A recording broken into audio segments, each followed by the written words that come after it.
Pada kesempatan kali ini kami akan membahas sebuah sejarah besar yang mungkin tidak akan bisa terlupakan sampai kapanpun, yaitu awal terbelahnya Pulau Jawa menjadi beberapa bagian. Khususnya Pulau Jawa pada masa lampau memiliki sejarah yang sangat besar. Jauh sebelum saat ini tiba, Pulau Jawa yang saat ini membentang luas terpisah dengan Pulau Sumatera, konon sebelumnya adalah menjadi satu bagian di dalam wilayah, yaitu Pulau Jawa. Namun setelah terjadi sebuah letusan yang sangat hebat pada sebuah gunung, yaitu Gunung Krakatau, mengakibatkan terbelahnya Pulau Jawa menjadi beberapa bagian, di antaranya yaitu menjadi terbentuknya sebuah wilayah, salah satunya Pulau Sumatera. Meletusnya Gunung Krakatau yang memicu tsunami besar pada 1883 dan menelan puluhan ribu korban jiwa, ternyata bukan peristiwa erupsi terbesar gunung yang tertanam di Selat Sunda ini. Jauh sebelumnya, Gunung Krakatau purba pernah meledak sangat hebat. Efeknya konon sampai membelah Pulau Jawa dan melahirkan Pulau Sumatera. Dalam naskah Jawa kuno, bertajuk Pustaka Raja Parwa, diperkirakan ditulis pada awal abad ke-5 Masehi.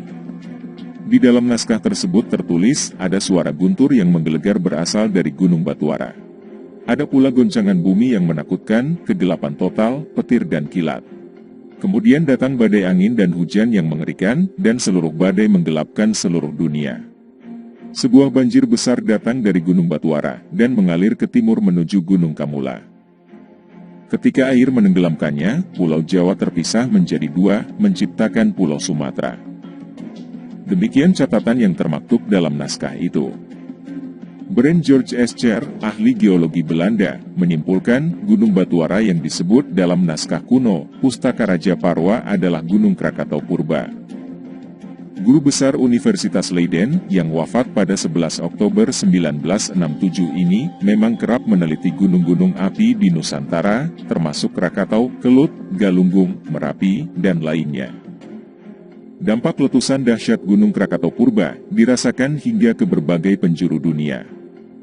Bahkan, disimpulkan oleh David Kiss dalam risetnya bertajuk Catastrophe, An Investigation into the Origins of the Modern World, tahun 2000, peristiwa vulkanik di Asia Tenggara itu, terkait dengan bencana alam yang menyebabkan perubahan besar di Eropa, selama abad ke-6 dan ke-7 Masehi.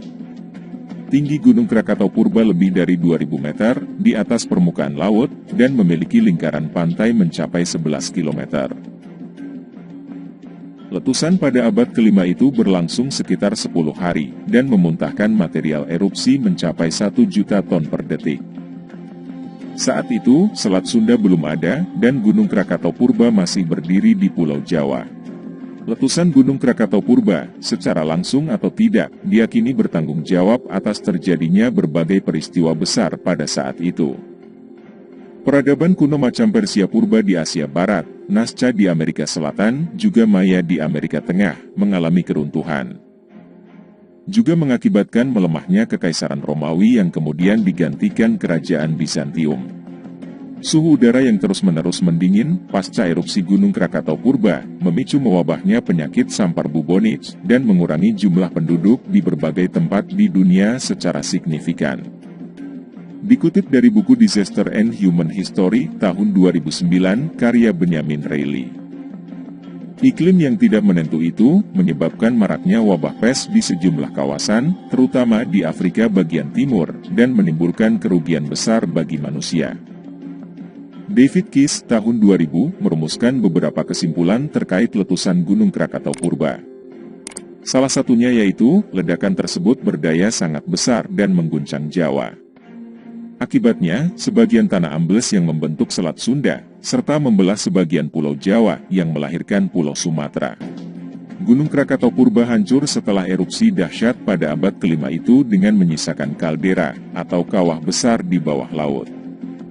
Tepi kawahnya membentuk 3 pulau, yakni Pulau Rakata, Pulau Panjang, atau Pulau Rakata Kecil, dan Pulau Sertung.